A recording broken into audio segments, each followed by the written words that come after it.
The COVID relief bill signed by Democrats and Republicans was a slap in the face to you, me, and all Americans. You know it, I know it, and President Trump knows it. From the beginning, it was clear that President Trump was not a run-of-the-mill establishment Republican politician, and now it's more clear than ever.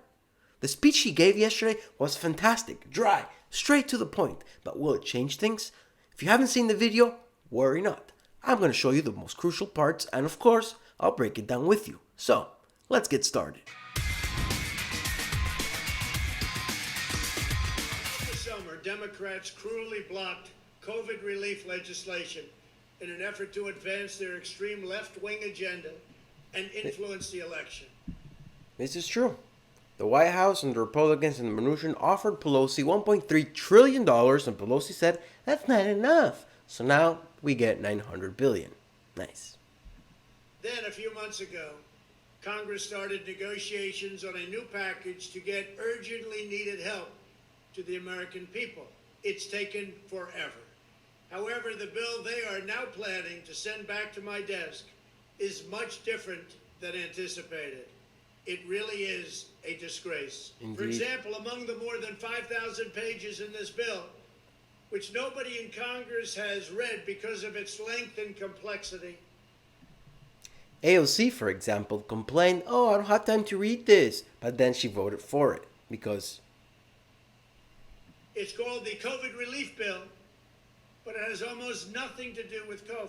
This bill contains $85.5 million for assistance to Cambodia, $134 million to Burma, $1.3 billion for Egypt and the Egyptian military, which will go out and buy almost exclusively Russian military equipment, $25 million for democracy and gender programs in Pakistan. made a video about that. Go check it out. Yesterday. $505 million to Belize, Costa Rica, El Salvador, Guatemala, Honduras, Nicaragua, and Panama. $40 million for the Kennedy Center in Washington, D.C., which is not even open for business.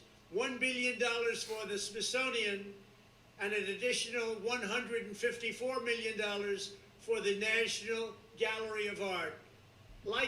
The $1 billion for the Smithsonian is going to build 2 new museums, a National History of American Women and one for Latino Americans, or, I should have said Latinx. Likewise, these facilities are essentially not open. $7 million for reef fish management, $25 million to combat Asian carp, $2.5 million to count the number of amberjack fish in the Gulf of Mexico, a provision to promote the breeding of fish in federal hatcheries, $3 million in poultry production technology, $2 million to research the impact of down trees, $566 million for construction projects at the FBI. The bill also allows stimulus checks for the family members of illegal aliens, allowing them to get up to $1,800 each. This is far more than the Americans are given.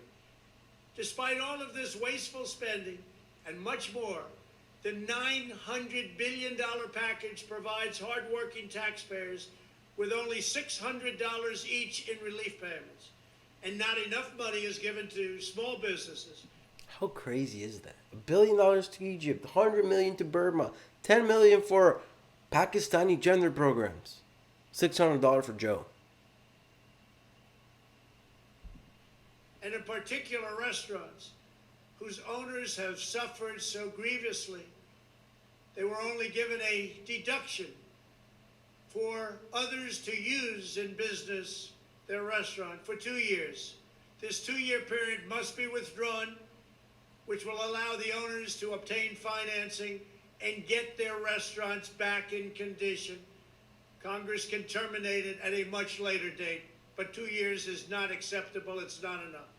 Congress found plenty of money for foreign countries, lobbyists, and special interests, while sending the bare minimum to the American people who need it. It wasn't their fault. It was China's fault, not their fault.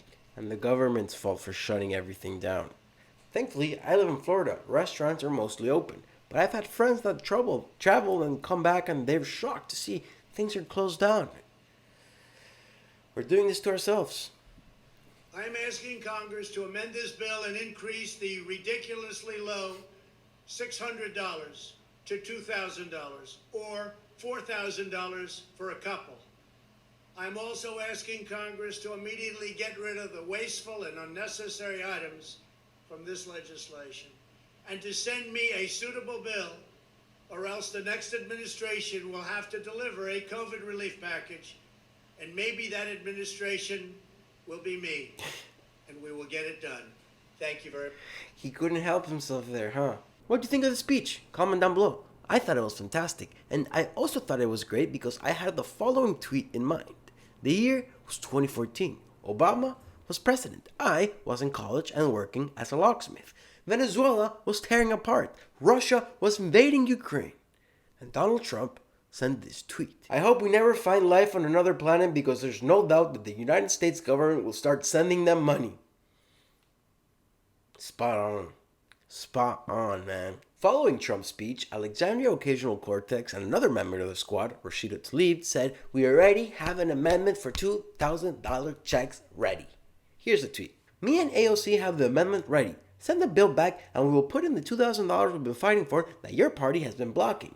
Hashtag communism, hashtag socialism, hashtag I don't know how the world works." But then we had another member of the squad, Ilhan Abdullahi Omar, who is arguably the worst of them all, but she tweeted something that I agreed with. Check it out. "We need to send a clean bill with just $2,000 survival checks and a separate spending COVID relief bill. Negotiating everything into one bill is how we got here. Since Trump wants to sign a bill with survival checks, let's send one to his desk right away." And then, top comment, "Hold the pork," which is hilarious because the pork is the bullshit in the COVID relief bill, and at the same time, since she's Muslim, she can't have pork. Funny guy. Alexandria Ocasio-Cortez and Rashida Tlaib also forgot to cut the pork. They said, "We got the bill ready, but you forgot to take all the bad stuff out." Again, not very big brain of them. We also have Ed Markey, who is a progressive senator who would be a member of the squad, but he's old and white, so he's not allowed. Ed Markey said, "Hey, how about we do the $2,000 thing every single month?" And to that I say, how about we get free ice cream on every corner, Ed? Because what you're saying makes no sense. Who's going to pay for it? And never mind that we printed 35% of all dollars in U.S. history this year, and that inflation should go to the roof and the value of the dollar should collapse. No more free stuff, man. Ed's crazy. And by the way, Ed Markey is a crazy senator who begged Facebook and big tech for more censorship. You don't believe me? Check it out. Anti-conservative bias is not a problem. The issue is not that the companies before us today are taking too many posts down. The issue is that they're leaving too many dangerous posts up. And now let's talk establishment politicians, one of my favorite topics. Unsurprisingly, Democrats and Republicans from both sides of the aisle came together to block Trump's potential veto. That's right.